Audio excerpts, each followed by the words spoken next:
আসসালামু আলাইকুম। Khurshid Alam Ripon, pinnacle consultancy group থেকে। আজকে আমরা কথা বলবো study in Canada as minor. অনেকে আপনারা এটাকে স্কুলিং ভিসা হিসেবে অনেকে দেখে থাকেন, অনেকে বলে থাকেন যে স্কুলিং ভিসা। আসলে ভিসাটার ক্যাটাগরি হচ্ছে study in Canada as minor. That means হচ্ছে যারা আমরা সবাই নর্মালি আমরা জানি যে ইন্টারমিডিয়েট পাস করার পরে কানাডাতে স্টাডির জন্য আমাদের বাংলাদেশ থেকে স্টুডেন্টরা যান। এটা ইন্টারমিডিয়েট পাস করার আগেও কিন্তু কানাডাতে পড়তে যাওয়া যায়, যেটাকে মাইনর হিসেবে কাউন্ট করা হয়। মাইনর বলতে ওরা যেটা বোঝাচ্ছে যে আন্ডার 18 অথবা আন্ডার 19।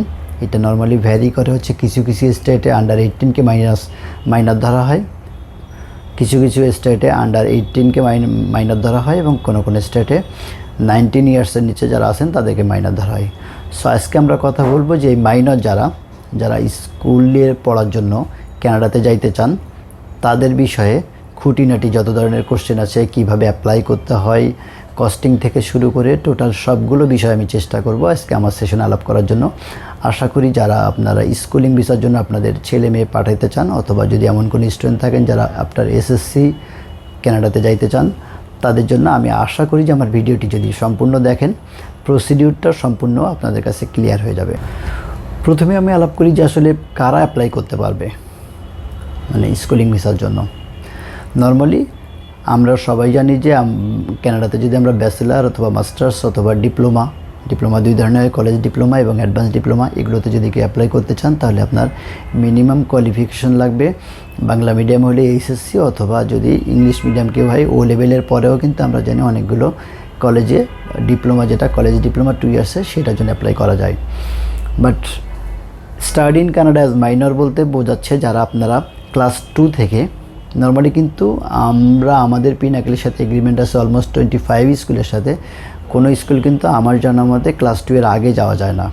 সো আমরা ধরে নিতে পারি যে ক্লাস 2 থেকে ক্লাস 12 পর্যন্ত এইখানে যারা মাইনর যারা আছেন তারা কিন্তু মানে স্কুলিং ভিসার জন্য কানাডা যাইতে পারেন। কিন্তু যদি বয়স কোনোভাবেই 19 প্লাস হয় তাহলে কিন্তু কোনো অ্যাঙ্গেলে আপনি কোনো স্কুল কিন্তু আপনাকে অ্যাকসেপ্ট করবে না। আমাদের কাছে এরকম দু একজন স্টুডেন্ট এসেছেন যারা এসএসসি পাস করা, অ্যাপ্লাই করতে চান, বয়স হয়তো 21 হয়ে গেছে বা 22 হয়ে গেছে, তাহলে কিন্তু আপনার যদি যে ক্লাসেই পড়েন না কেন আপনি কিন্তু study in Canada as minor যেটা বা স্কুলিং ভিসা, এটার জন্য আপনি অ্যাপ্লাই করতে পারছেন না। সো আমি আমার ভিডিও লিঙ্কের মধ্যে দিয়ে দিব যে কোন কোন স্টেটে আপনার আন্ডার 18কে মাইনর ধরা হয় এবং কোন কোন স্টেটে আন্ডার 19কে মাইনর ধরা হয়। সো আমরা ধরে নিতে পারি যে 19 বছর বা 18 বছরের নিচে যারা আছেন তারা কানাডাতেও যাইতে পারবেন। এবং এক্ষেত্রে সবচেয়ে বড় সুবিধা যেটা হচ্ছে যে তাদের জন্য কিন্তু কোনো আইএলটিএস দরকার নেই, অথবা ইংলিশ মিডিয়ামেই পড়তে হবে, নট নেসেসারি বাংলা মিডিয়ামে পড়লেও কিন্তু আপনি অ্যাপ্লাই করতে পারছেন। সো এবং এক্ষেত্রে ভিসার পসিবিলিটিস কিন্তু অনেক বেশি থাকে। নর্মালি আমরা জানি যে যারা ব্যাচেলার অথবা মাস্টার্সের জন্য অ্যাপ্লাই করেন তাদের ক্ষেত্রে কিন্তু ল্যাঙ্গুয়েজটা যেহেতু একটা ফ্যাক্টর থাকে, আইএলটিএসের স্কোর কত আছে সেটার উপর ডিপেন্ড করে আসলে ভিসার রেশিও কেমন হচ্ছে সেটার জন্য। বাট এইখানে যেহেতু কোনো আইএলটিএস লাগছে না, কোনো ল্যাঙ্গুয়েজ রিকোয়ারমেন্টস নেই, সেক্ষেত্রে কিন্তু ব্যাঙ্ক ব্যালেন্সটা যদি ঠিক থাকে এবং যদি আপনার প্রিভিয়াস ব্যাকগ্রাউন্ড যেটা আপনি 7 যদি কেউ 8 অ্যাপ্লাই করেন তাহলে 7 পাস এবং 6 পাস দুইটা ইয়ারের সার্টিফিকেট ট্রান্সক্রিপ্ট দিতে হয়। সো এগুলো যদি ঠিক থাকে তাহলে কিন্তু ভিসার পসিবিলিটিস অনেক ভালো থাকে। বাট এক্ষেত্রে মাথায় রাখতে হবে যে আপনার এখানে কিন্তু ব্যাঙ্ক ব্যালেন্সটা নর্মালি আমরা যেটা 30 লাখ বা 40 লাখ দেখাইলে ভিসা হয়, এক্ষেত্রে কিন্তু ব্যাঙ্ক ব্যালেন্সটা একটু বেশি থাকতে হয়, যেহেতু আমরা সবাই জানি যে যারা স্টুডেন্ট ভিসা যান তারা কিন্তু ওইখানে গেলে অ্যাজ ইন্টারন্যাশনাল স্টুডেন্ট আপনারা কিন্তু পার্ট টাইম জব করার জন্য এলিজিবল থাকেন। বাট যারা মাইনর হিসেবে যাচ্ছেন তাদের কিন্তু 1 ঘন্টাও কাজের জন্য এলিজিবল না। আসলে কাজ মানে এটা কোশ্চেনই আসার কথা না, কারণ আসলে বাচ্চারা যারা যাচ্ছে 6, 7, 8, 9, 10-এ যারা পড়বে তাদের তো আলটিমেটলি কাজ করার কথা না, তাই না? সো সেক্ষেত্রে ব্যাঙ্ক ব্যালেন্সটা একটু বেশি থাকতে হয়। ভিউয়ার্স, আমরা বলেছিলাম যে study in Canada as minor এই ভিসা প্রসিডিউরটা সম্পর্কে টোটালটা আলাপ করব। এখন আমি স্টেপ বাই স্টেপ একটা করে স্টেপ আপনাদের সাথে ক্লিয়ার করার চেষ্টা করব। প্রথমে আসলে আমরা কস্টিংটা আলাপ করি। কস্টিং হচ্ছে যে আপনার টিউশন ফিটা নর্মালি ভ্যারি করে স্কুলের উপরে। আপনার $14-15 হাজার থেকে কানাডিয়ান ডলার থেকে 20-30,000 $40,000 পর্যন্ত আছে। সো এটা আসলে যারা অ্যাপ্লাই করবেন তারা আপনাদের অ্যাবিলিটি বুঝে, আপনাদের ফাইন্যান্সিয়াল যেটা ফ্যামিলি যেটা ফাইন্যান্সিয়াল অ্যাবিলিটি আছে সেইটার উপর বেস করে আপনি ডিসিশন নেবেন। বাট নর্মালি কিন্তু $14,000-15,000 নিচে স্কুলগুলো থাকে না, এরকমই থাকে।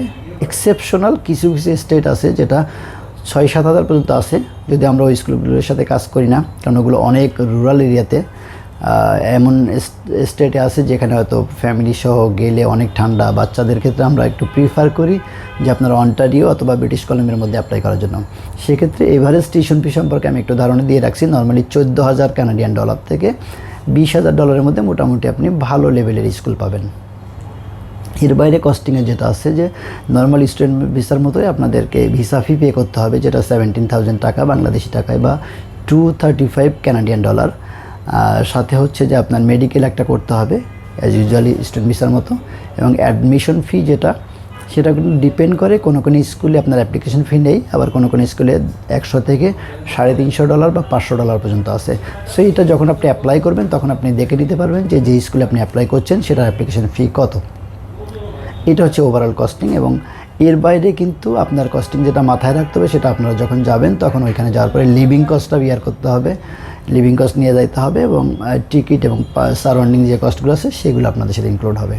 স্কুলিং ভিসার ক্ষেত্রে বা study in Canada as minor হিসেবে আমরা কিছু বেনিফিটগুলো আলাপ করব, যে এখানে বেনিফিট কী হচ্ছে এই ভিসায় গেলে। ফার্স্ট অফ অল হচ্ছে যে আমরা সবাই জানি যে আমাদের বাংলাদেশে আপনারা দেখেছেন যে ক্লাস 2-3 থেকে যে স্টুডেন্টদের যে হিউজ প্রেশার থাকে, দেখবেন যে আপনার বাচ্চার পিঠে এতগুলো বই চাপাই দেওয়া হয়েছে যে বইগুলো ক্যারি করতে হচ্ছে, সেটা খুব ডিফিকাল্ট বাচ্চাদের। আসলে নর্মালি যেটা হয় যে আমরা মনে করি যে বাচ্চাদের যে লাইফে একটু পড়াশোনার পাশাপাশি মজা করা উচিত, খেলার সময় দেওয়া উচিত, সেটা কিন্তু আমাদের দেশে খুব টাফ। বিকজ আমাদের দেশে স্কুলগুলো এত বেশি প্রেশারে রাখে স্টুডেন্টদের, সেটা অনেক বাচ্চাদের জন্য অনেক কঠিন হয়ে যায়। এইটা একদম কানাডাতে যদি আপনি চিন্তা করেন সম্পূর্ণ বিপরীত। আপনার ওদের 7-8 পর্যন্ত স্টুডেন্ট কিন্তু পড়াশোনার প্রেশার এক্সট্রিমলি কম থাকে। সো কানাডাতে কিন্তু যদি আমরা কম্পেয়ার করি ক্লাস 7-8 পর্যন্ত কিন্তু পড়ালেখার প্রেশার এক্সট্রিমলি কম থাকে। স্টুডেন্ট যদি শুধু ক্লাসে অ্যাটেন্ড করে, আমার মনে হয় না ক্লাসের বাইরে তার খুব বেশি পড়ার দরকার আছে।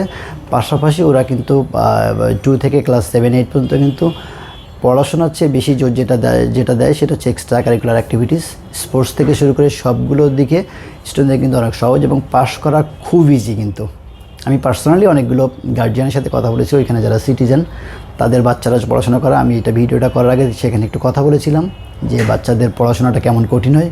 ওনাদের কাছ থেকে যে রিপ্লাই ছিল যে ভাইয়া পড়াশোনার প্রেশার একেবারে নেই এবং পাস করা খুব ইজি, জাস্ট ক্লাসে অ্যাটেন্ড করলে এবং হালকা পড়াশোনা করলে সেটা কিন্তু গুড এনাফ। সো এক্ষেত্রে একটা অ্যাডভান্টেজ হচ্ছে আপনার বাচ্চার যে নর্মালি যে বাচ্চা বয়সে যে প্রেশারটা থাকে এটা কিন্তু ওই দেশে গেলে হচ্ছে না। সেকেন্ড যে বেনিফিট যেটা হচ্ছে স্টুডেন্টদের কোনো আইএলটিএস লাগছে না, পাশাপাশি বাংলা মিডিয়ামের স্টুডেন্টরা কিন্তু অ্যাপ্লাই করতে পারছেন। পাশাপাশি স্কুলিং ভিসার আরেকটা মজা হচ্ছে যে আপনি কিন্তু চাইলে আপনার গার্জিয়ান সাথে যাইতে পারছেন, বা গার্জিয়ানদের ক্ষেত্রে যদি বলি যে আপনারা চাইলে কিন্তু আপনাদের বাচ্চাদের সাথে বাবা মা সিঙ্গেল একজনও যাইতে পারেন, বা অনেক ক্ষেত্রে 2 জন অ্যাপ্লাই করলেও কিন্তু 2 জন যাইতে পারছেন। সো সেক্ষেত্রে একটা সুবিধা হচ্ছে যে আপনারা আপনাদের বাচ্চার পড়াশোনার পাশাপাশি আপনারা ওই দেশের থেকে গাইড করতে পারছেন আপনাদের। থার্ড যেটা অপশন হচ্ছে যে এখানে ভিসা রিফিউজাল রেট কিন্তু অনেক কম। সো ভিসার পসিবিলিটিস কিন্তু অনেক ভালো। এখন আমরা জেনে নিই যে ভিসা ক্যাটেগরি কী হচ্ছে। স্টুডেন্ট যে অ্যাপ্লাই করছে তার ভিসাটা হবে স্টুডেন্ট ভিসা, পাশাপাশি গার্জিয়ানরা আপনারা যাইতে পারবেন। অ্যাকর্ডিং টু রুলস হচ্ছে একজন গার্জিয়ান ম্যান্ডেটরি যাইতে পারবেন, বাট অনেক ক্ষেত্রে যদি আপনারা 2 জনও যাইতে চান সেক্ষেত্রে ফাইল সাবমিশনের সময় আমরা যেটা করব যে আপনাদের একটা লেটারে বলতে হবে যে আমরা 2 জনই ভিসা করে রাখছি। একজন হয়তো 6 মাস বা 3 মাস স্টে করবে, আরেকজন হয়তো দেশে থাকবে, আবার যখন আরেকজন যাবে তখন আসবে। এভাবে কিন্তু ফুল ফ্যামিলি আপনি চাইলে কিন্তু ভিসা হবে। কিন্তু মাথায় রাখবেন আমরা যেটা চাই যে আপনারা একটা প্রসিডিউর স্টার্ট করার আগে জিনিসটা সম্পর্কে সম্পূর্ণ ক্লিয়ার ধারণা নেবেন। এইখানে রুলসটা হচ্ছে স্টুডেন্ট যে হবে তার হবে study permit, second student visa, গার্জিয়ানদের কিন্তু হবে ভিজিট ভিসা। ভিজিট ভিসাটার ডিউরেশন আসলে নর্মালি পাসপোর্টের মেয়াদ যতদিন থাকে, আপনার পাসপোর্টের মেয়াদ যদি 5 ইয়ার্স থাকে তাহলে হয়তো 5 ইয়ার্সের আপনি ভিসা পাবেন। বাট অ্যাকর্ডিং টু রুলস কিন্তু আপনার ভিজিট ভিসা যেহেতু হচ্ছে আপনি কিন্তু ওইখানে যে জব করা অথবা বিজনেস করার জন্য আপনি কিন্তু এলিজিবল হবেন না। আমি আবারও বলছি, আপনারা গার্জিয়ানরা যারা সাথে ভিসা করাবেন তারা কিন্তু ওইখানে যে বিজনেস বা জব অ্যাকর্ডিং টু রুলস করতে পারবেন না। আপনাদের ভিসার স্ট্যাটাস থাকবে ভিজিট ভিসা, আপনারা স্টুডেন্টদের সাথে থাকতে পারবেন, বাট আপনাদের স্ট্যাটাস থাকবে কিন্তু ভিজিট ভিসা।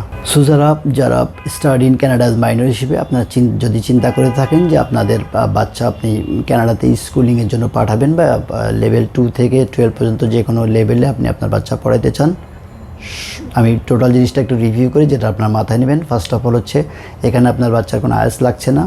আপনার বাচ্চার বাংলা মিডিয়াম থাকলে অ্যাপ্লাই করতে পারবে। ক্লাস 2-এ যদি কেউ অ্যাপ্লাই করে তাহলে ক্লাস 1 পাশের ট্রান্সক্রিপ্ট থাকতে হবে বা পাশের কমপ্লিটের এভিডেন্স থাকতে হবে, অথবা যদি ক্লাস 2 এর উপরে 3, 4, 5, 6 যে কোনো লেভেলে যদি আপনার বাচ্চা অ্যাপ্লাই করতে চায় তাহলে প্রিভিয়াস 2 ইয়ার্সের পাশের রেজাল্ট শিট থাকতে হবে। পাশাপাশি যেটা করতে হবে যে ওদের দেশের রুলস হচ্ছে যে যদি আপনাদের গার্জিয়ানে যে কোনো একজন তাদের সাথে যাইতে হবে। কোনো ক্ষেত্রে যদি আপনি মনে করেন যে না আপনি শুধু বাচ্চা পাঠাবেন, গার্জিয়ান যাইতে চান না, সেক্ষেত্রে আপনাদের একজন কাস্টোডিয়ান লাগবে। কাস্টোডিয়ানটা কারা হইতে পারবে সেটা আমি বলে দিচ্ছি। কানাডার কোনো সিটিজেন, সেটা আপনার নট নেসেসারি যে আপনার রিলেটিভ হইতে পারবে, রিলেটিভ হইতেই হবে, বাট যে কোনো কানাডিয়ান সিটিজেন আপনার রেসপন্সিবিলিটি নিতে হবে যে সে আপনার বাচ্চার কাস্টোডিয়ান হবে। কাস্টোডিয়ান যে হবে তার কিন্তু রেসপন্সিবিলিটি শুধু একটা ফর্মে সিগনেচার করে না, ভালো করে খেয়াল করতে হবে আপনার বাচ্চা ওই দেশে যাওয়ার পরে যদি কোনো অসুস্থ হয় কাস্টোডিয়ানকে ইনফর্ম করা হবে, যদি কোনো ক্রাইম করে বা কোনো উল্টাপাল্টা কিছু করে কাস্টোডিয়ানকে ইনফর্ম করা হবে, যদি ক্লাস ঠিক মতো না করে কাস্টোডিয়ানকে ইনফর্ম করা হবে, যদি সে পড়াশোনা ঠিক মতো না করে কাস্টোডিয়ানকে ইনফর্ম করা হবে। সো কাস্টোডিয়ান যে হবে তার কিন্তু অনেক পেন নিতে হবে, সেক্ষেত্রে রিলেটিভ হয় ভালো, মানে বাইরের কেউ হলে তো আপনার বাচ্চার এইভাবে রেসপন্সিবিলিটিস নেবে না। সো বেস্ট অপশন হচ্ছে যে কোনো একজন গার্জিয়ান সাথে যাওয়া। যদি সাথে কেউ না যেতে পারেন সেক্ষেত্রে আত্মীয় স্বজনের মধ্যে যদি কাস্টোডিয়ান আপনি ম্যানেজ করতে পারেন সেটা ভালো হবে। বাট যদি সেটাও না পারেন সেক্ষেত্রে আমরা আপনাদের হেল্প করতে পারি কাস্টোডিয়ানের জন্য।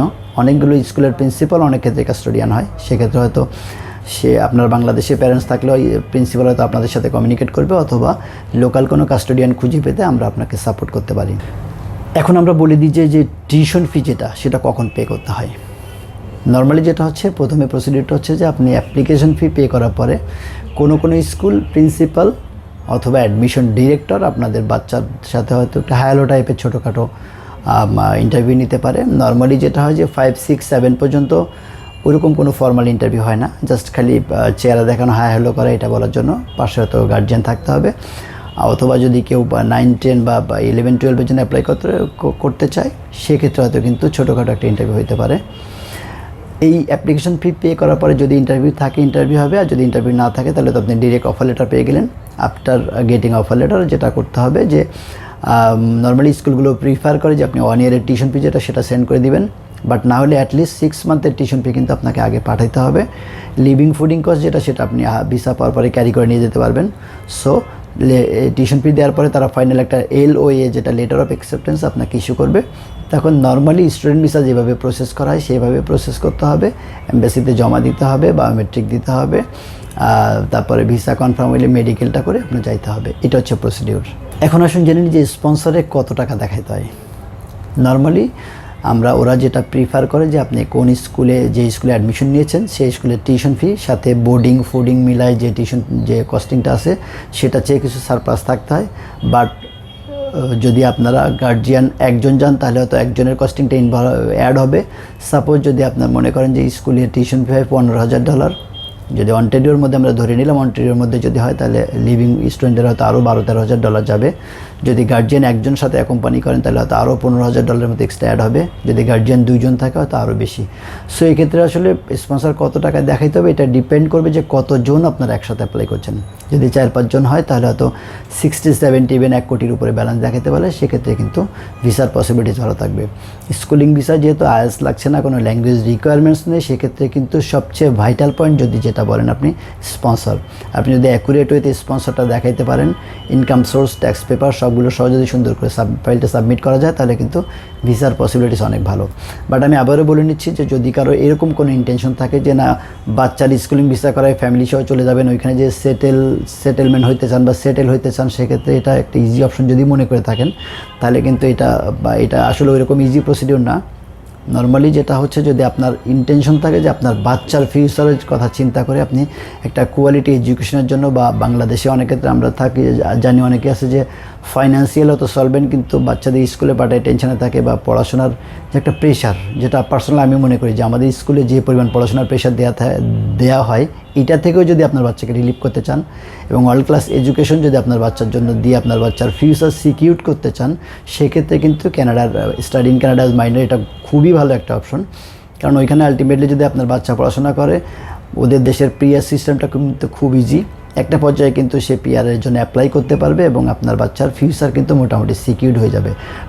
সাথে আপনি যেটা করবেন, যেহেতু গার্জিয়ান সহ ভিসা দেয়, আপনারা কিন্তু একজন অল্টারনেট করে মা বা বাবা যে কোনো একজন থাকতে পারবেন, অথবা মা থাকলেও বাবা কিন্তু মাঝে মাঝে যেয়ে দেখে আসতে পারবেন।